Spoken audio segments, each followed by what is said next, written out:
Journal Fanny Marceau. Bonjour Fanny. Bonjour Alexandre, bonjour à tous. Le meurtre de Liana n'aurait pas eu lieu si les magistrats avaient davantage de moyens. C'est ce que dénonçait hier l'avocat de la famille de la fillette. Et pour cause, avant Liana, le suspect Jérôme Barella avait été impliqué dans d'autres affaires. Plusieurs plaintes pour viol et agression sexuelle sur mineurs avaient été déposées contre lui. Celle notamment de Rosa, 11 ans, en août dernier. 9 mois plus tard, l'enquête n'avait toujours pas démarré. Alexis Bourdon, la mère de Rosa, ne décolère pas et annonce plusieurs actions en justice.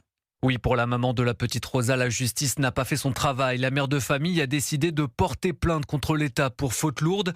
Elle a également lancé une procédure contre les enquêteurs qui, selon elle, ont une part de responsabilité dans la mort de Liana. Août 2025, je posais une plainte pour viol contre Jérôme Barella. Il n'était pas entendu. J'ai appelé le gendarmerie de Florence, le gendarmerie de Lectoure, le gendarmerie de Auch. Et la dernière fois que j'ai appelé, ils m'ont dit si je continuais à harceler, ils m'ont fait porte plainte. Pourquoi elle n'était pas arrêtée? Pourquoi? Pour maître Pierre de Buisson, l'avocat de la petite Rosa, la mise en lumière de ces dysfonctionnements doit déboucher sur une refonte complète du système judiciaire. Il y a des gens qui sont des fonctionnaires, des enquêteurs et des magistrats qui sont totalement désinvestis, partisans du moindre effort, et ça aussi, ça doit être dénoncé. Il faut saisir cette occasion de pouvoir taper un grand coup dans la fourmilière et faire en sorte que la justice retrouve son éclat. On doit revenir à une justice humaine, une justice simple, il faut que ça change. Une plainte a également été déposée contre Gérald Darmanin pour mise en danger de la vie d'autrui et non-assistance à personne en danger. Alexis Bourdon, Gérald Darmanin.